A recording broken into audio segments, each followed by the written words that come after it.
no has inventado para toda la vida, sino hay qué conocimientos surgirán, cómo serán los alumnos. Entonces, hasta ahí va a valer lo que has hecho, pero sobre lo que has hecho se va a fundar otros conocimientos. Ese es lo bueno. Miren lo provisional y lo comprobable. Muy bien, Alexander. Invito a que dialogue a Abigail Milagros. ¿Está aquí la señorita Abigail?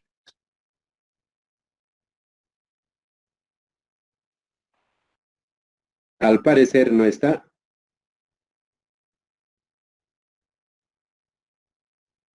Entonces conversaré con Edith Catherine Gamboa. ¿Está acá Edith? Sí, profesor, buenos días. Perdón, Edith, ¿dónde estás? No te he registrado en la primera clase. Sí, bro. Estoy en Anta, profe, pero en el distrito de Surite todavía. Ay, ay, ay, ay. ¿Qué tal la conexión? ¿Está bien ahí? ¿Hay internet? Sí, más o menos, profe. Ya. Practica un concepto y conversemos. ¿Por qué crees, Catherine, que la ciencia es especializada? Bueno, por lo que entiendo es que, o sea, digamos, es más perfecta esa ciencia, o sea, la ciencia especializada que es más descubierta, que ha tenido más avances y está más perfecta, algo así. Ujú. Es lo que Listo, entiendo, Catherine, profe. está bien. Muy bien. Especializada. Entonces, de acuerdo a las ramas del saber que hay o que vayan surgiendo, la ciencia se especializa. Claro, como la persona, pues no. No puede haber una persona que domine tanto como los antiguos, que eran matemáticos, eran también médicos, eran también literatos, así. Ahora es especializada porque cada uno profundiza en su especialidad. Si no hay especialidad, la ciencia sería una laguna, una grande laguna ya, un mar, digamos, pero con una pulgadita de profundidad.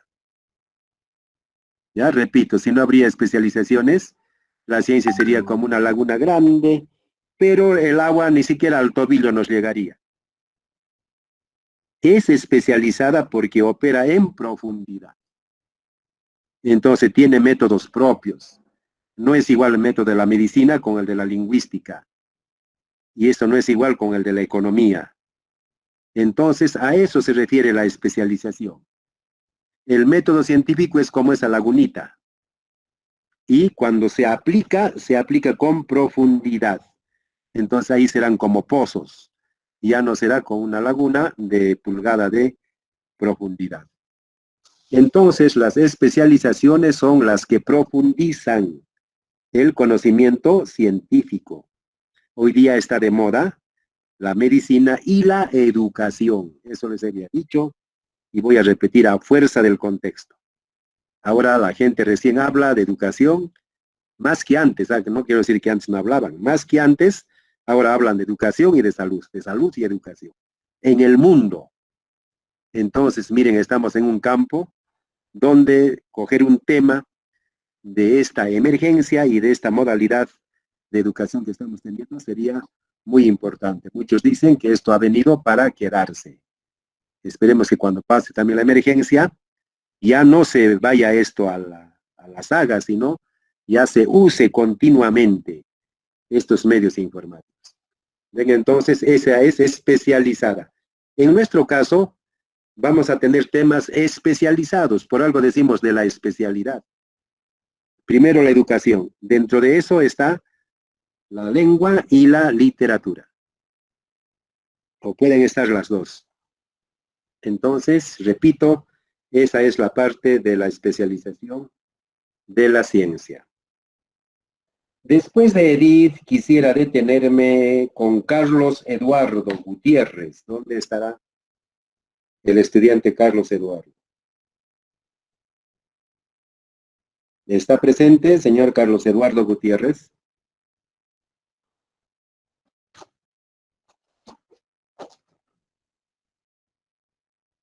Nuestro amigo Wilson Anco. .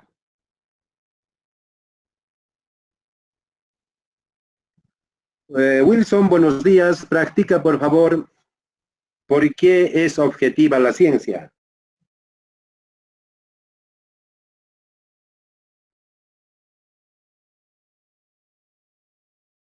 Sí, muy bien. Mm,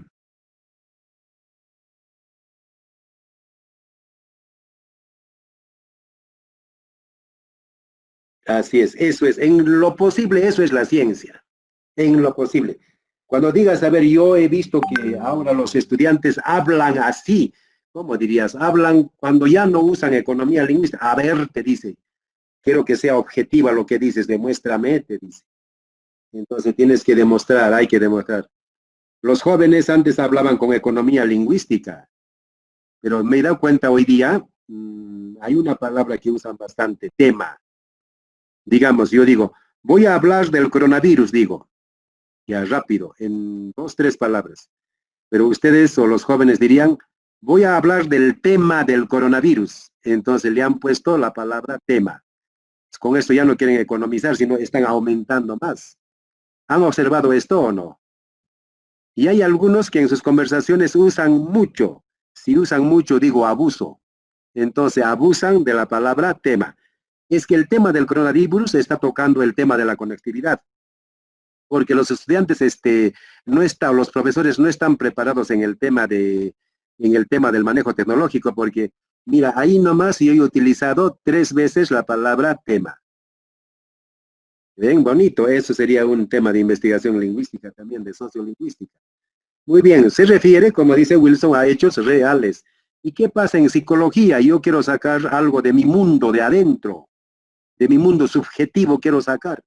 Tendré que volverlo que sea objetivo. Así es, si no, no sería ciencia, nos dirían metafísica, algo por ahí. Tendría que esforzarme a tornarlo objetivo, aún mis cuestiones subjetivas, como también eso es una especialización. Es un método de la psiquiatría, de la psicología. Listo, muy bien. Me refiero, por favor, ya saben a quién, a Vanessa Estrella Holgado. ¿Estás acá, Estrella? No ha venido Estrella. Voy a irme, ni se imaginan, hasta Paucartambo, a conversar con Carmen Silvia Huanca. Carmen Silvia no está aquí. Entonces voy a ir algo cerca, en Pisa que encuentro a Hillary, Ashley Hillary. Profesor, buenos días. ¿Qué tal, Hillary? ¿Cómo va por ahí? Está bien, todo bien, profesor. Muy bien. Por favor, Hillary, ¿cómo entiendes el carácter predecible o predictible de la ciencia? Mm, a ver, de la ciencia, profesor, predictible. Sí, sí, sí, eh, predecir, de ahí. Tal vez podría antedecir algo Eso para es, adelantarse a algo. adelantar algo para poder Y estudiarla. claro, claro. Hasta ahí, Hillary, me parece bien, adelantarse. Pero ¿cómo? Yo no soy adivino, la ciencia no adivina. No, no quiero tomar ese temita en intercultural, lo tocaría el otro tema de lo que es la adivinación de eso, pero la ciencia no es de eso. Es un poquito aparte. Tiene que predecir a partir de hechos. Tiene que trasladar una explicación del presente al futuro. ¿Este mal que vivimos era predecible o no? Esto se ha dado en últimos días de diciembre, en China, Wuhan. Y nosotros ni importancia le hemos dado. Ni importancia hasta el 14-15 de marzo, cuando nos han cerrado recién. Pero muchos casos, señores, eran o son predecibles. Y solo que no nos damos cuenta, no le damos la debida importancia. Entonces, la ciencia debe ser así. Tiene que ser predictible, o sea, tiene que adelantarse a algunos hechos. Y dicen que mejor sería este trabajo, esta característica consiguiente, si es que la ciencia se adelanta a los hechos. El Cenami ya lo está haciendo, ¿se han dado cuenta? Antes no acertaba casi nada el Cenami.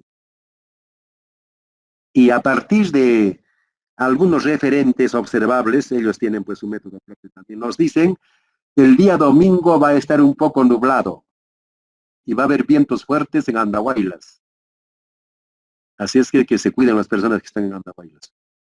Y llega el día domingo y en efecto es así. No es que sea un día radiante de sol. Antes era así, por eso nadie creía en el tsunami. Pero está avanzando poco a poco la especialización. Ya subrayo esta palabra. Y yo al menos veo, no sé si ustedes tienen una idea contraria, no es 100%, pero en la medida del 60% o más, ya es predictible lo que pronostica el tsunami acerca del clima físico. ¿Ustedes lo notan así? Yo lo noto de esa manera, entonces miren lo predictible, se puede, eso sería mucho. Si hubieran cumplido con esto, los científicos de ahora, quizás en el planeta hubiéramos tenido menos fallecidos. ¿Ven? A muchos nos ha cogido como estamos, sin estar preparados. Entonces faltó una tarea de predicción, que suele hacerlo también la antropología aplicada.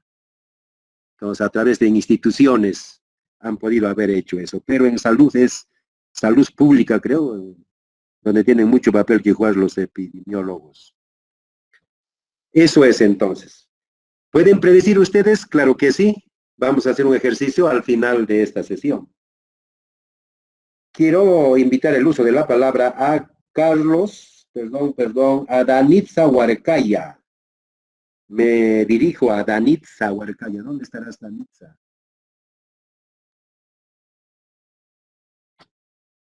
Al parecer sigue ausente. Reina Huaytaquispe. Hacia Reina quiero dirigirme ahora.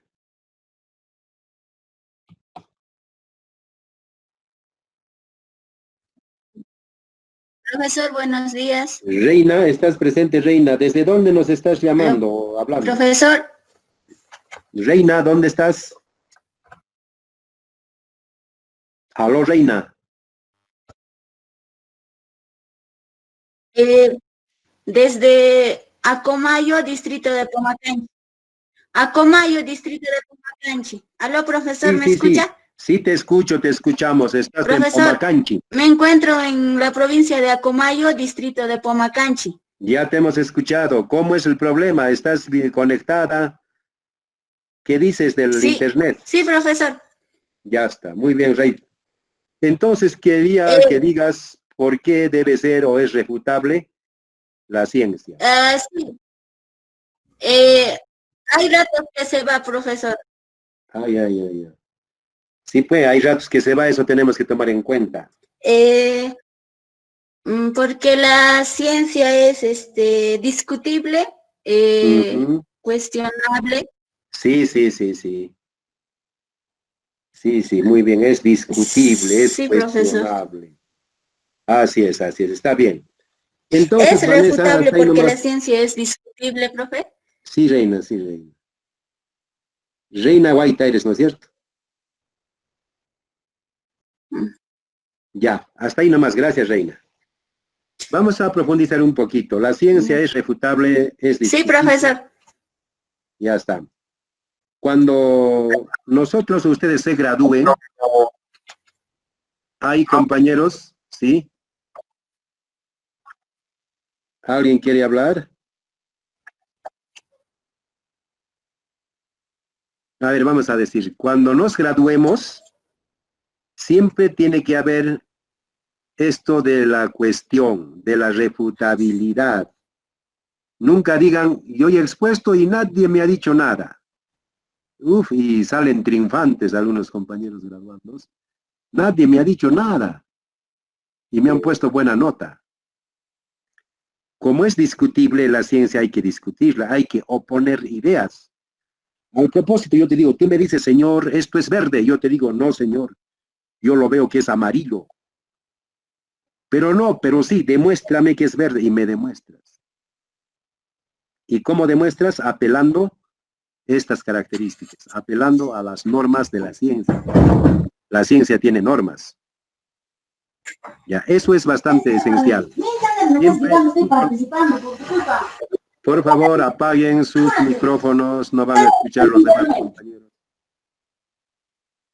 Ya, estamos diciendo eso, ¿no? Tiene que haber siempre una oposición. ¿Quién lo hace esto? Las personas especializadas. A esas personas especializadas se les llama comunidad científica. En un ambiente de profesores vamos a estar nosotros, somos comunidad científica. En un ambiente de geólogos, los geólogos. En un tema de agronomía, los agrónomos. Fundamentalmente. Pues a ellos se les llama comunidad científica. Aquí debo decir que la ciencia en educación, las ciencias de la educación, son bastante abiertas. Por eso opina todo el mundo. El ingeniero, el abogado, el que no tiene estudios, también opina bastante de la educación. Y no así de otras ciencias especializadas. Por ejemplo, del derecho no opinan mucho, sino los que saben. Peor, de la mecánica, de la ingeniería mecánica no opinan mucho, sino los que saben. Pero de la educación sí, todo el mundo opina. Porque es una ciencia muy abierta, muy expuesta a toda la sociedad. Lenguaje propio. Voy a dirigirme en esta ocasión a Vanessa. Vanessa Hurtado Quispe.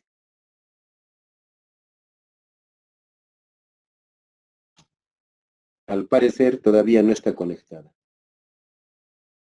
Tenemos otra Vanessa. Profesor, sí estoy. ¿Estás? Vanessa Hurtado. Profesor, buenos días, sí. Ya, ¿dónde estás, Vanessa Hurtado? ¿Desde dónde nos llamas? Profe, ahorita. Muy bien, no estabas en la primera clase. No, ¿En profe, el no centro entraba, poblado, no en la tenía provincia o en internet, algún profesor. distrito te encuentras? Profe, ¿En algún distrito? en Cuyabamba. Ya ve. ¿Cómo es la conexión? Profe, no hay mucha señal, no tenía internet la primera clase. Ay, eso debo saberlo, ¿no te parece? Debemos saber también todos los compañeros, yo. Ahora ya más o menos estás pues, en condiciones de poder hablar, Vanessa. Sí, profe, me he puesto en la esquinita. Ajá. Entonces, tú sabes el lenguaje propio. ¿Cuál sería el lenguaje de nuestra ciencia, que en este caso sería la lengua y literatura, voy a decir?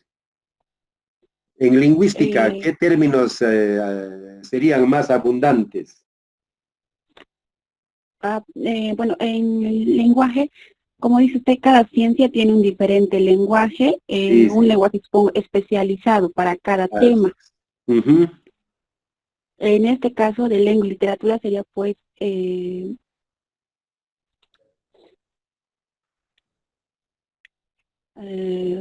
ay, no, es que ahorita. Sería fonema, sería corpus lingüístico, sería Ajá, niveles de lengua, sería morfosintáctico. Si hablamos de, ¿cómo se llama otro? Pares mínimos. El que dice pares mínimos ya se ve que es del lenguaje propio. Muy bien, ahí nomás Vanessa Hurtado, tú eres Vanessa, tu nombre tiene 2 S. sí, profe, Pero a sino que ahorita continuación hay una Vanessa, una compañera que tiene solo una S. Ella es Vanessa Incahuaycho. Hilda sí, Vanessa profesor. Incahuaycho. ¿Tú eres Hilda Vanessa? No, profe, Vanessa Hurtado. Ya, Es hasta ahí con nomás. doble Gracias N por y haber doble S. intervenido, Vanessa Hurtado. Ahora le voy a Sí, llamar profesor. a Vanessa Inca. Profesor, buenos días. ¿Dónde estás, Vanessa Inca, por favor? En Cusco. Muy bien. Es muy histórico tu apellido, que no se pierda. Sí, profe. Claro, Sí. que no se pierda. Yo estaría muy orgulloso con tu apellido. Gracias, Adelante, profesor. Vanessa, ¿qué dices? Quiero que un poquito más nos abones en cuanto al lenguaje propio como característica esencial de la ciencia. Ay, no. A ver, vamos a referir un hecho, ¿ya? Permítanme. Había un medio masivo de transporte. Quizás ustedes no han hecho uso, sino a Machu Picchu nomás. Me estoy refiriendo al tren, el ferrocarril que iba desde Cusco hasta Arequipa. El viaje duraba un día y una noche. Ahora los buses lo hacen en 12 horas, en 10 horas lo hacen. Entonces ustedes saben el viaje, si estás más cómodo duermes, las personas duermen. Y las personas hablaban así, miren, habrían subido por el coche, ¿no? Y de un extremo decía un joven, hola Vanessa, ¿has hecho tu programa curricular? Le decía.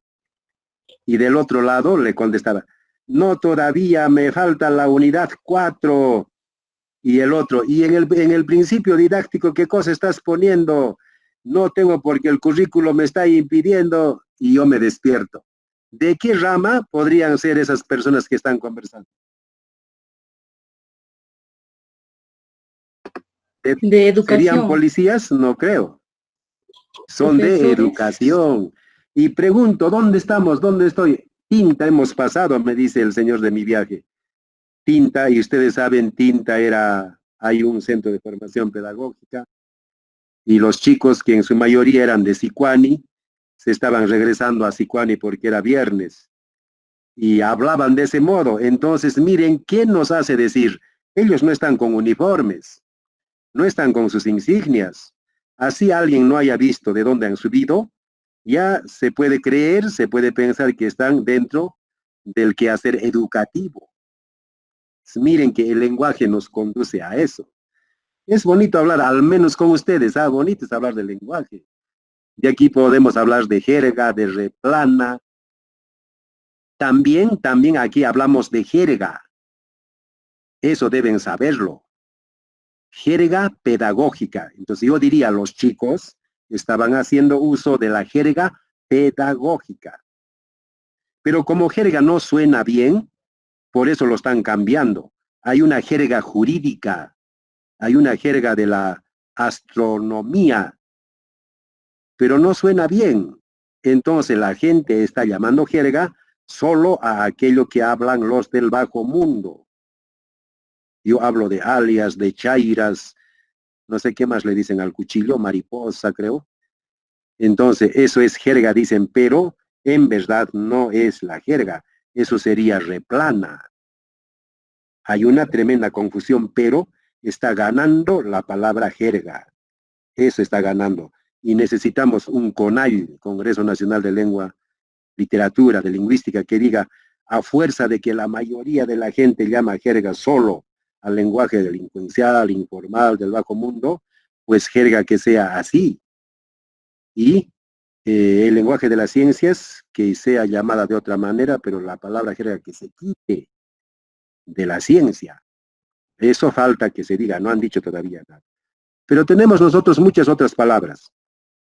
El lenguaje propio, el lenguaje especializado, el tecnolecto.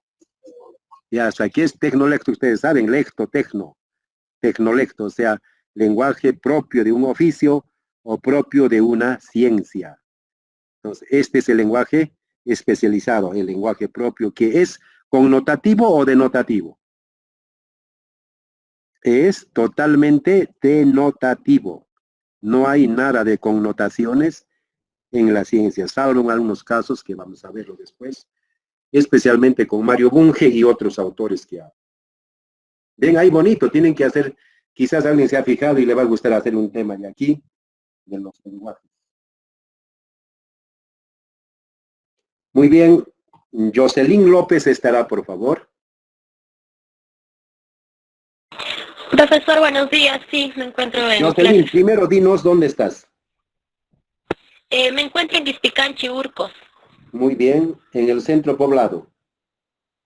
Sí, estoy en Urcos. Ya está, adelante. Practica, ¿por qué es o por qué crees que la ciencia es abierta? La ciencia puede ser abierta porque va de lo singular a lo universal. De otro modo, podría decir que no se limita el conocimiento. Ajá.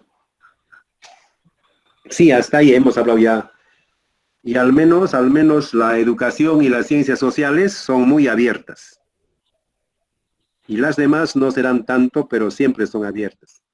Quiero decir, en oposición a la tecnología, la ciencia es abierta. Producido un conocimiento, se genera rápido. O sea, se genera, ¿cómo te digo? Se expande, mejor dicho, ¿ya?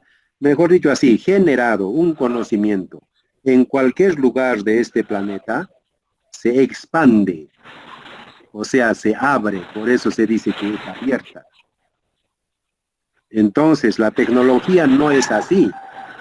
Digamos, se produce un adelanto, un invento tecnológico en un país, lo patentan y nos sueltan poco a poco, nos venden. Comparando con la ciencia, la tecnología es un poco cerrada, pero la ciencia es abierta. Y esto se puede notar con la globalización. Hay un conocimiento científico en Finlandia, al día siguiente sabemos, o de repente ahí mismo. En materia de comunicación, saben ustedes, estamos muy conectados. Alguien de repente estornuda ahí y nos contagiamos de gripe. A eso quiere decir la característica abierta de la ciencia. Pero en tecnología, repito, no es tanto. Y peor todavía, de acuerdo qué destino tienen otras tecnologías. Por ejemplo, armamento. ¿Acaso dicen, señores, en el mundo así se hace un fusil? Así les dicen, nunca nos dicen así. Al contrario, en materia de belicidad, aunque algunos le dicen ciencias bélicas, no sé hablar mucho de ello. Ahí más bien la tecnología es más cerrada. Un país que hace su armamento no va a enseñar rápidamente al mundo cómo se fabrica ese armamento. Más bien le vende cuando ya está pasando de moda. ¿No es cierto? Entonces, en tecnología es un poquito lenta en su avance y un poco más cerrado que el conocimiento científico, que se caracteriza por ser abierto. Por eso, señores, los grados son públicos. No es cerrado. Yo soy nervioso, dicen algunos. Yo soy tímido, ciérrelo la puerta, nadie quiero que me escuche. No, tiene que ser abierto. En otros, en universidades se hace candente y salen a espacios más abiertos. En nuestra sala de grados entran unos 100 personas, pero nunca se ha llenado. He visto la mitad, quizás con 60 en unos casos concurridos. Generalmente veo con 5 personas, que son las familias de los graduados. Y si se hace candente un tema, se presta a polémica, que es admitida en la ciencia, se debe ir a otro ambiente más abierto. Nada raro sería que en la Plaza Tricentenaria, que conocen ustedes, ahí haríamos una graduación. Entonces ya no solo van a ver danzas ahí, ni actuaciones, sino también veríamos grados, o sea, una exposición científica con todo lo que trae, discusiones, con repetición. Creo que ya hemos abierto de lo comprobable, quizás pudo haberse repetido esta característica.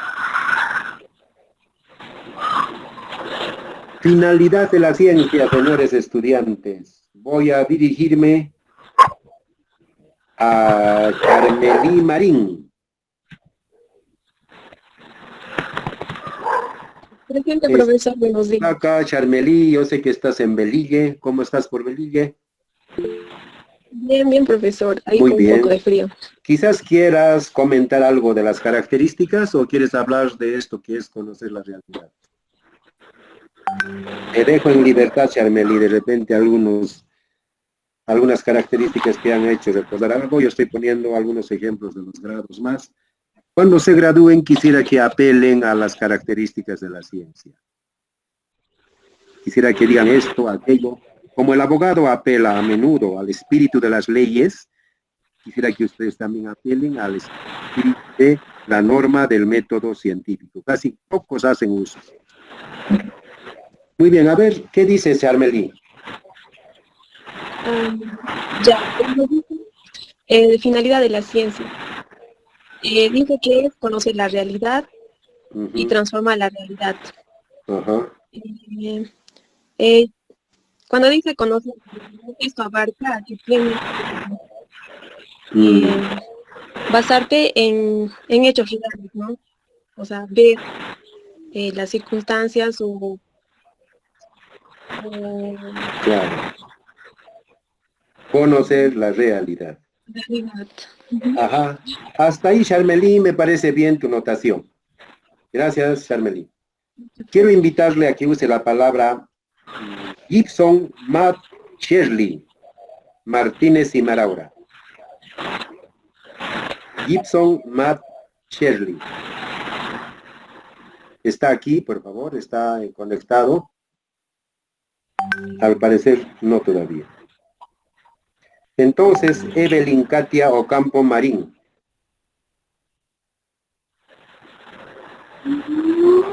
Katia, Evelyn, ¿estás aquí? ¿Estás conectada, por favor? No hay. Voy a ir hasta Puno, a Azángaro. Ahí vamos a encontrar a Edison Beltrán. Profesor, buenos días, compañeros, buenos días. ¿Qué tal Beltrán? ¿Qué dice el frío de Azángaro? Total frío, profe, está a punto de congelarme. Pero tú pues ya has desarrollado algunas defensas. Sí, Ese es profe, el acá frío no del llega altiplano, coronavirus. es mucho más pronunciado que Cusco. Sí, profe. Claro, claro. Algo que hablar en esta partecita, por favor, Edison Beltrán. O en conocer o en transformar la realidad. Yo pienso que la ciencia no es estática, trata de transformar siempre, ¿no? Mediante los métodos científicos que todos usamos, Así es. la comprobación, transformamos esa realidad que tenemos, ¿no? Así Y es. ya no nos enfocamos a un solo punto, sino vemos distintos puntos de vista. Ya está. Hasta ahí, Edison Beltrán, muy bien, te acojo. A ver, repito, retomo la palabra que has dicho, no es estático, así es. La ciencia no es estática, está en un continuo ir y devenir. Está fluyendo. Aunque debo decirles que avanza un poquito más lenta que la tecnología. La tecnología va un poquito a más velocidad que la ciencia. Pero ninguno de los dos es estático. Están en movimiento. ¿Y quién hace que sea más o menos este movimiento? El tipo de sociedad donde se hace más ciencia. No es como una planta donde se cultiva más. Donde se cultiva mejor el arroz, las flores, por ejemplo.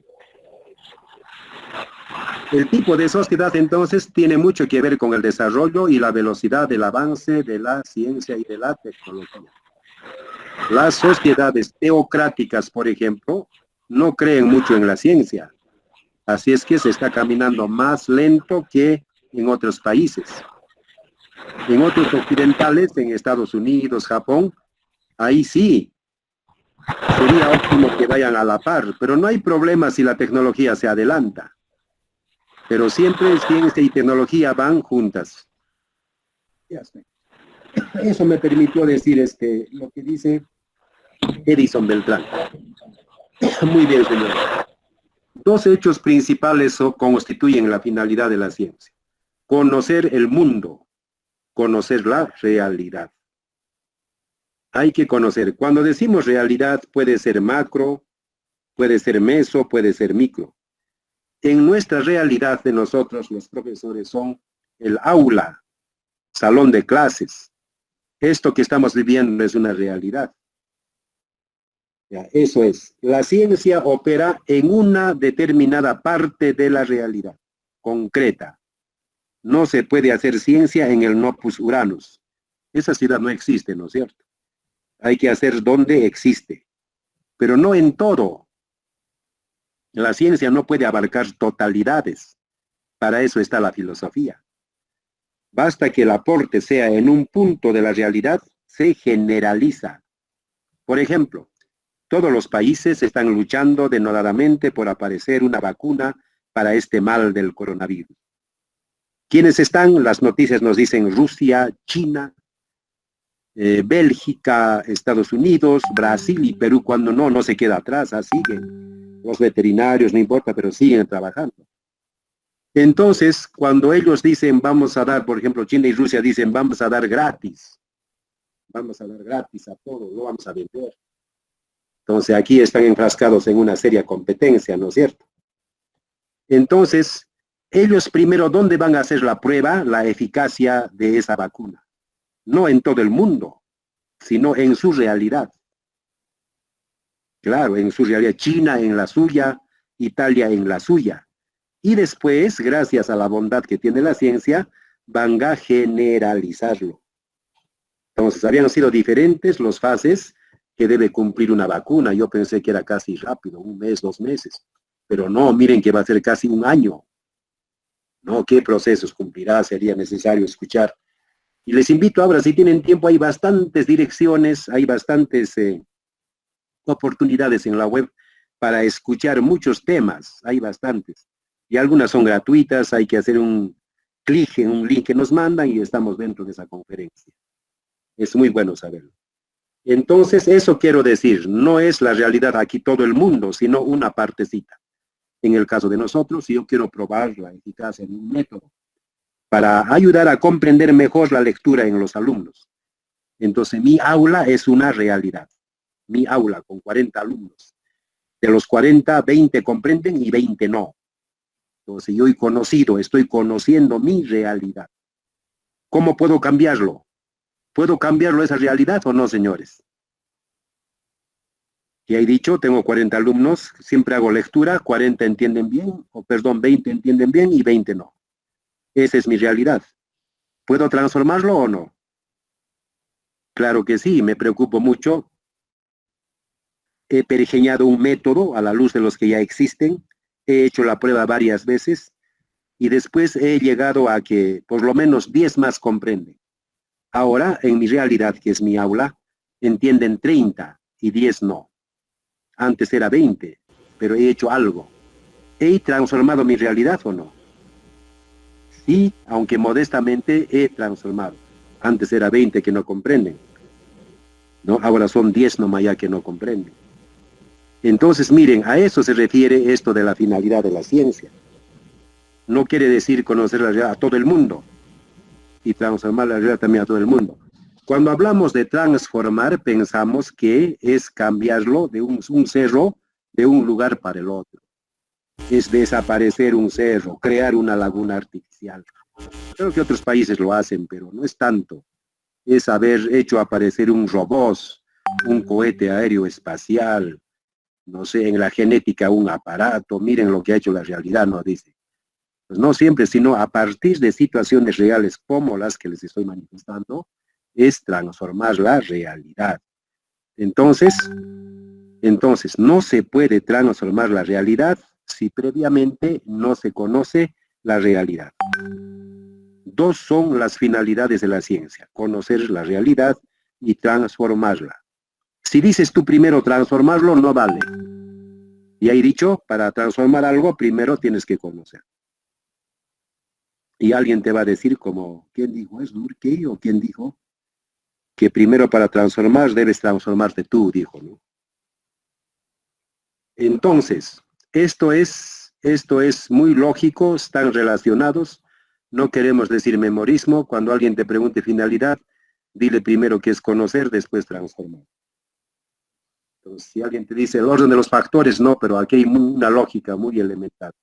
No se puede transformar algo que no se conoce. Primero tienes que conocerlo. La investigación científica se encuentra en estos dos lados. Quiere decir que cuando hacemos nosotros una tesis, un proyecto de investigación que van a hacer ahora, tienen que estar dentro de la finalidad de la ciencia. Pocos profesores preguntan, por ejemplo, a mí me agrada preguntar, si nuestra clase sería física, no habría esta pandemia, yo les invitaría, miren jóvenes, hoy día tengo un grado, y a los grados no hay que faltar. Así es que en nuestra hora nos ha dado, y varios grados hubiéramos tenido, y vamos a asistir. Entonces asistimos a los grados, ahí tomaba yo cuenta de sus asistencias, y era bueno. Eso también es un medio de aprendizaje.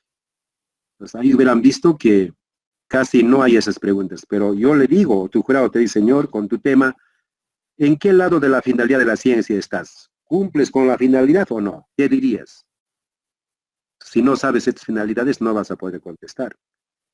Hay un mito que dice, habla lo que sea, no te quedes callado. Pero yo les digo que no, si no sabes, cuando te digo, ¿en cuál de estos se sitúa tu trabajo?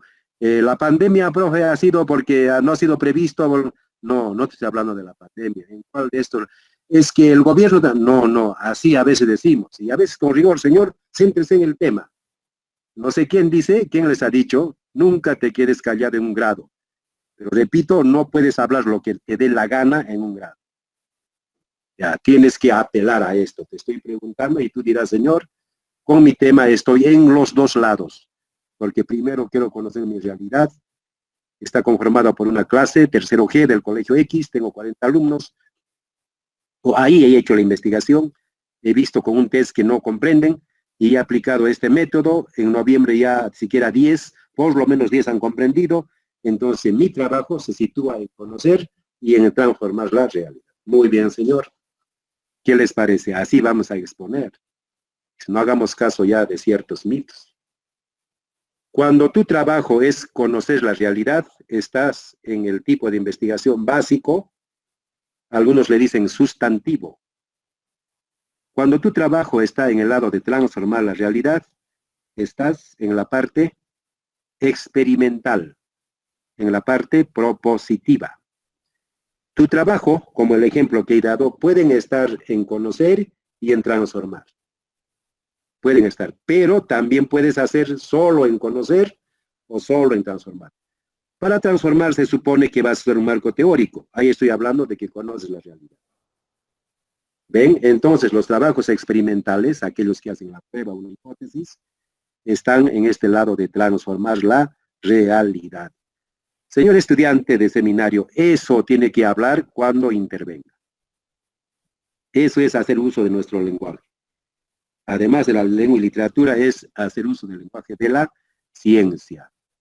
Entonces, o en uno o en otro se sitúa tu trabajo, o si no, en los dos. A propósito, les recuerdo levemente, cariñosamente, ya estarán buscando, pescando, corriendo tras los temas. A veces los temas son escurridizos. Se escapan y se escapan, usted tiene que capturarlos. Por eso se dice también captura de datos. Muy bien, funciones de la ciencia. En esto voy a hablar con la señorita Ana María Sallo. Ella está en Jafja. ¿Qué dices, Ana María Sallo? Profesor, buenos días. ¿Qué tal, Ana María? ¿Cómo amaneció Jafja? Profesor, no estoy en Jafja, estoy en Cusco. Ay, que he anotado acá, discúlpame. Discúlpame, valga esa aclaración, ya, ahorita mismo voy borrando y te pongo Cusco. Ya ves, si no contestas, te hubiera dicho Jafja. Ana María, puedes hablar o en la finalidad o de repente adelantarte a estas funciones de la ciencia. A ver, profesor.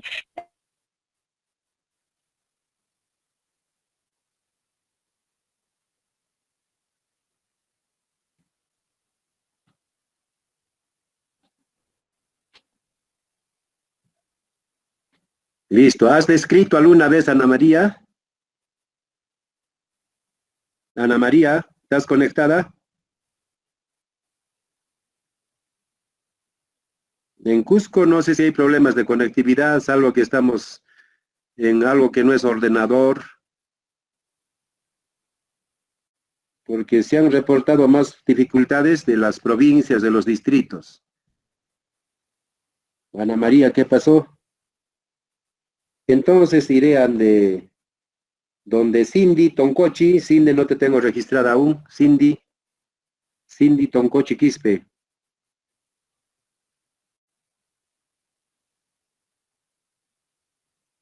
Tampoco está. Zaida Tito.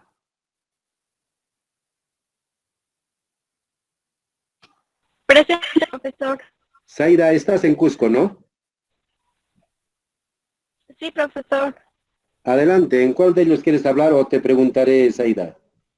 ¿Has descrito alguna vez? ¿Has explicado? ¿Has predicho? También. Por lo tanto, estás haciendo ciencia. Por lo tanto, eres científico.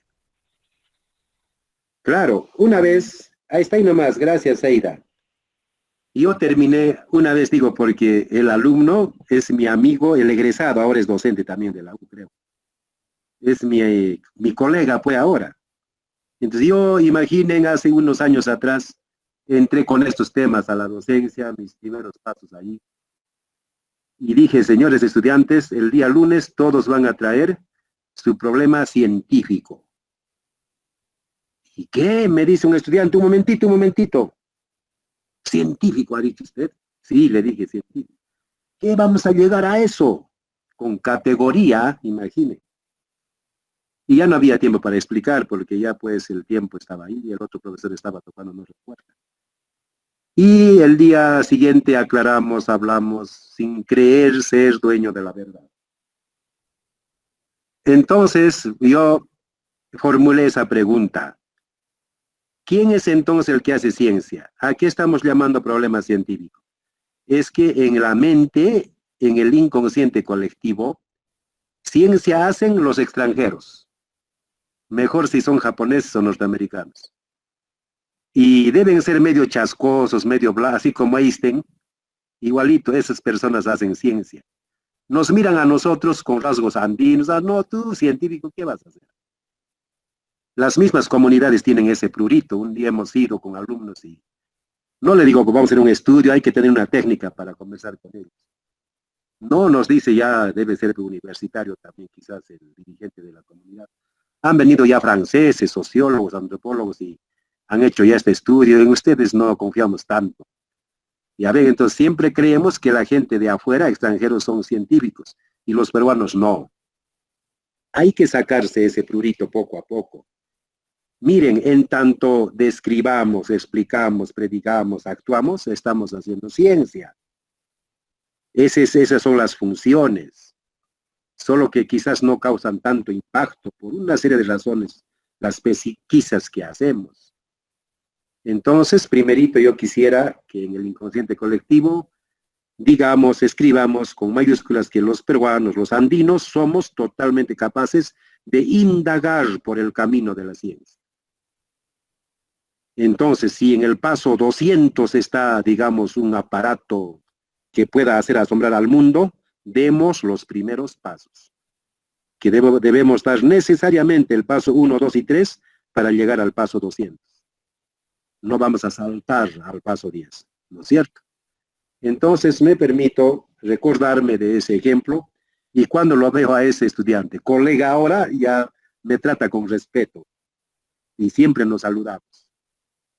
Entonces estaba un poquito limitado el saber y tenía bastante ese prurito de que nosotros nunca podíamos hacer ciencia. Entonces miren las funciones, no es nada desconocido. Describir, explicar, predecir, no es nada desconocido para ustedes.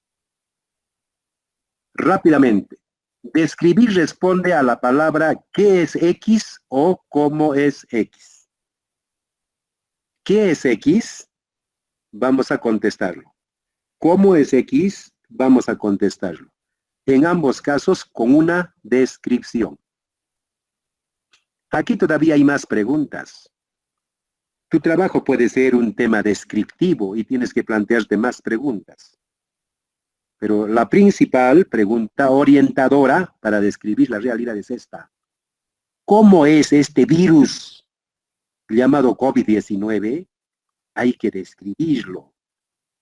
¿Qué síntomas causa, etcétera, etcétera? ¿Qué es? ¿Cómo es? Esto lo hemos hecho desde los primeros grados de escolaridad. Y es necesario hacer este ejercicio hasta que sean hábiles los alumnos desde la primaria. Hay muchas cosas que se prestan para describir. En nuestro caso, señores, hay una descripción literaria.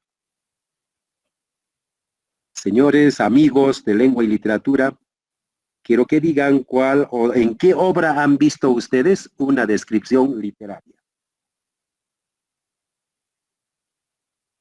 A ver, Esito le voy a preguntar a Zaida Tito. Ah, no, ya está Zaida. A Naika Velasco. Profesor, buenos días. Anaika, ¿dónde estás? Estoy en Cusco, pero en mi trabajo. Ah, sí. ¿Puedes contestar Esito, Anaika? Claro, profesor. En Don Quijote de la Mancha hay una descripción, ¿no? Cuando describe sobre los molinos y todo eso. O sufría. Claro. Siempre hay. En Madame Bovary, dicen también otros. Y donde se cita es en Platero y yo. También. ¿No es cierto? ¿De quién es Platero y yo? Me olvidé. De Corina Yucra. ¿De quién es Platero y yo, por favor? Juan Ramón. Jiménez. Dice, platero era blanco por fuera, tenía ojos de azabache, que tal, bonito describe. Esa es la descripción literaria. Lamentablemente esa no vamos a hablar, salvo que alguien tenga un tema de descripciones literarias, como materia de investigación. Qué bonito sería. Miren, a mí se me ha ocurrido eso, así me pasa así. Me voy a anotar yo ahorita, entonces estoy viendo de que se podría hacer investigaciones en descripciones literarias, como medio de ejercer el lenguaje, por ejemplo. No lo había advertido. Entonces, en ese discurso que hacemos también nos vienen a nosotros ideas. Y el alumno siempre, el estudiante, atiende, anota, de modo que cuando va a estar egresado, como en el caso donde están ustedes, ya tiene varios temas de investigación. Entonces, no vamos a hablar nosotros, salvo, digo, que sea un tema que te ocupe para hacer literatura como punto de investigación, ahí sí tocaríamos la descripción literaria. Pero en nuestros informes, en nuestra práctica investigativa, tiene que ser la descripción científica. Es decir, no hay connotaciones ahí, no hay adornos, giros literarios, no hay. Entonces, describir la realidad. Ya voy a poner un ejemplo. Ustedes saben, estudiantes, que los profesores debemos indagar, debemos discurrir siempre por el lado de los ejemplos. Así tienes que hacerlo. Aquí yo voy a poner un problema que planteaba antes, el problema del analfabetismo, no saber leer ni escribir. Pero eso mismo puedo ponerlo yo al analfabetismo tecnológico o analfabetismo digital, como le llaman. Es decir, no saber utilizar estas plataformas. ¿Qué es eso? ¿Qué es el analfabetismo digital? ¿Cómo describiré mi respuesta? Es el desconocimiento en el manejo de las plataformas. No sé ni el ABC de la computación, ni el ABC de Internet. Ese es el problema, ¿no es cierto? Entre otros, tengo que saber el término, la pestaña, el mouse. ¿Qué es eso? ¿Qué significa editar? Es decir, todo un lenguaje de esta disciplina. Mucha gente no sabe, no sabemos. Entonces seríamos, como ya antes lo decían, analfabetos digitales. Eso hay bastante ahora. Antes decíamos analfabetos a quienes no saben leer ni escribir. Ya, alfabetos. Ahora, pero, es no saber utilizar estas plataformas que se llaman virtuales. Y en el caso de docentes, ¿cómo será? Entonces, un problema. Repito, hay analfabetismo digital. Entonces, la persona no conoce plataformas, no puede, y va a tener serias desventajas con eso. Hemos descrito, y mejor cuando estamos frente al objeto. Segunda función, explicarle la realidad. ¿Por qué se da el problema del analfabetismo digital? ¿Por qué? La persona no se ha preocupado, porque el vicerrector también dijo, señores, no sé, y yo he puesto varias fechas de capacitación antes que haya eso, nadie ha ido, no le han dado importancia, eso dijo, ¿no? ¿Por qué ha pasado? ¿Por qué es eso? Y algunos dicen, los de más edad ya no tienen algunas condiciones fisiológicas como para hacer, pero yo creo de que el aprendizaje es desde la cuna hasta la tumba, y el ser humano siempre está en continuo aprendizaje, en tanto tenga compromiso y tenga disposición para aprenderlo. Es como en el caso de las lenguas. Las lenguas, ¿por qué se dice que los niños pueden aprender más? Entonces, eso ya es consensuado. Los niños pueden aprender mejor y más rápido muchas lenguas. Entonces, no es raro saber que hay niños, de acuerdo a la ocupación de sus padres, que saben inglés, saben francés, saben español. Es que los niños tienen su aparato fonador muy dúctil, muy plástico, especialmente su lengüita, como para poder pronunciar las palabras que nos exige el alfabeto fonético fonológico de esas lenguas. Y nosotros quizás ya no, ya está un poquito dura, al menos la lengua. Me dicen, rigan. Ustedes saben que el órgano más movedizo de todo este proceso es la lengua. Y si la tenemos dura, no vamos a poder hablar fácilmente, produciendo sonidos que nos dicen los alfabetos de las lenguas que queremos aprender. Entonces, pero si lo tenemos plástico, siempre practicando, nos demoraremos un poco, pero vamos a aprender. Entonces tampoco que sea letal esa sentencia de que cuanto más vieja una persona ya no puede aprender. ¿Ya ven? Entonces, cuando digo yo, ¿por qué ha venido eso? ¿Por qué es explicar el porqué del problema? Eso ustedes lo comprenden. En los pasillos de la universidad sabía escuchar, sin querer. ¿Por qué vamos a terminar? Explícame, le dice una chica a un chico. Es que tú empiezas a explicarle, mejor ya no escucho eso yo, ¿no es cierto? Entonces, ¿saben ustedes qué reporta aquella palabra? Explicar. Cuando hay una palabra, una pregunta, ¿por qué? La respuesta es una explicación. ¿Por qué los alumnos no leen, no comprenden lo que leen? ¿Por qué son analfabetos digitales? No se han preocupado, ¿qué han hecho? ¿Qué ha pasado? ¿Ya? Explicar la realidad. Predecir la realidad. Trasladar la explicación presente al futuro. Entonces yo digo, si este problema del analfabetismo digital continúa, y la pandemia no va a pasar fácilmente, las personas analfabetas no creo que van a poder adaptarse y van a tener una serie de dificultades y van a mantenerse al margen de los acontecimientos académicos en el mundo. Porque repito, ahora no se puede viajar. Hay un curso en Trujillo, no puedes viajar. Hay una charla en Francia, no puedes viajar. Pero estamos en una oportunidad de que te conectes, tienes la dirección, haces clic, ya estás dentro de la conferencia. Ya estás como si estarías en Francia. Entonces, quien no sabe hacer uso de eso, imaginen, va a permanecer marginado y relegado de todo este acontecimiento que estamos viviendo. Entonces, si el problema continúa, esto va a ser grave. Y como soy agorero de la fatalidad, me van a perseguir. Es un brujo. ¿Has mirado en coca? ¿Has mirado en naipes? No, señor. Estoy trasladando un hecho presente al futuro. Si alguien no hace nada, el problema va a continuar. Si la gente sale de su casa sin cumplir el protocolo, se va a contagiar. ¿Cómo sabes tú? Es que lógico, no estás usando tu barbijo, no estás manteniendo la distancia, no estás lavándote las manos, entonces te vas a contagiar. No lo digo yo, es predicción. ¿Se das cuenta? Entonces, en la ciencia se puede predecir.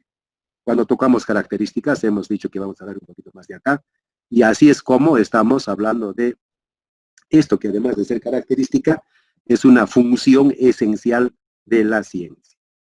Entonces, eso podemos decir. Hay también temas históricos que hace lo contrario de predecir. Si trasladar la explicación del presente al futuro es predecir, ¿qué será trasladar una explicación del presente al pasado? Será retrodecir, retrodicción. Eso se usa en historia. Yo veo algunos rasgos, algunos referentes materiales veo y digo, esto pudo haber sido así. Por eso, señores, en historia no hay que hacer fácilmente afirmaciones categóricas. ¿Acaso lo has visto? Ya ve, entonces pudo haber sido así, decimos. Pero aquí podemos hacer tranquilamente esas predicciones. ¿Qué va a pasar si no te curas? Te puedes morir. Esa es la línea de la predicción. Pues, repito, no es mirar suerte, no es mirar coca. Tengo mucho respeto a la coquita, no es adivinar. Así nomás. Y la otra función ya es aplicar, es actuar. Aquí quiero decir que la ciencia, digamos un conocimiento inventado, una tecnología aparecida que nunca se aplica, es como una medicina que no sabemos si se va a curarnos o qué va a hacer. Imagínate, hay una pastilla que nunca la hemos tomado, no sabemos cómo va a ser. Nunca hemos aplicado un conocimiento, no sabemos cómo va a ser. Eso ya está implícito. Van a haber algunos autores que solo van a decir 3 las funciones de la ciencia porque ya se supone que es aplicar y actuar. Y aquí más bien tiene que ver mucho la ética. Hay que hacer ciencia con conciencia. No será como la dinamita, ya saben quién lo inventó. Cuando actuaron y aplicaron, dijeron esto causa daño. Entonces, ¿en dónde nomás se debe aplicar? Ahora, la ciencia éticamente tiene esa orientación. Debe ser cada vez para mejorar las condiciones de vida de la humanidad. Y en lo posible la ciencia debe hacer que la vida del humano en el planeta sea feliz. Esa es la ciencia. Pero, como se verá, está bastante manoseada, manipulada por los grupos de poder, por los grupos económicos y políticos que hay a lo largo del planeta. Mayores informaciones, aquí hay una obra bien bonita de Mario Bunge que llama Ciencia y Desarrollo. Así que, ¿qué les parece? Miren, hasta acá va a venir nuestra exposición. Antes de dejarle la tareita, primero voy a escucharles a ustedes. ¿Alguna anotación, aparte de que les he hecho actuar o hemos actuado? Tal vez tengan ustedes alguna inquietud, alguna pregunta que hacer.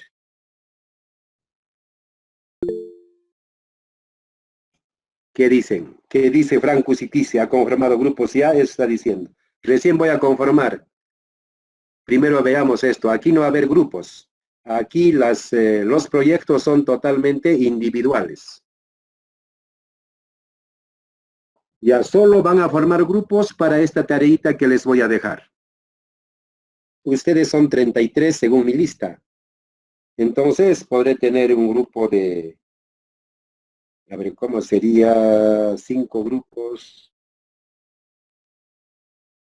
5 grupos más o menos de 3, de 4 personas.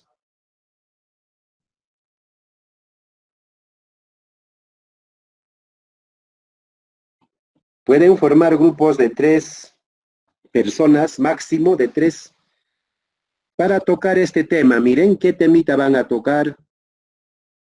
Van a aplicar prácticamente las funciones de la ciencia.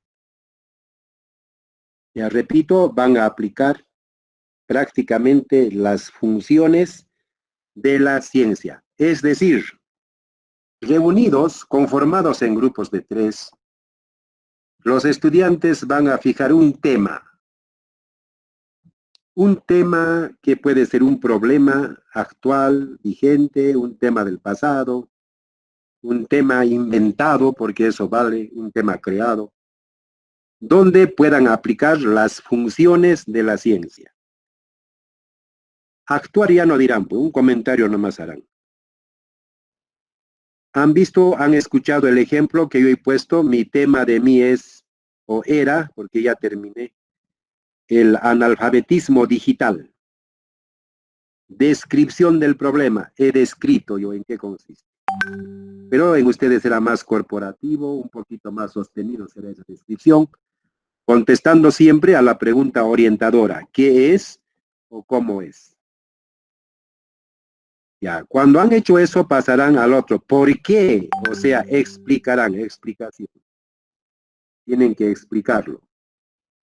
Predicción, no tiene una pregunta concreta, pero ¿qué va a pasar si no se atiende? Si el problema sigue así, ¿qué va a hacer? Y si se atiende también, ¿qué va a pasar? ¿Qué puede pasar?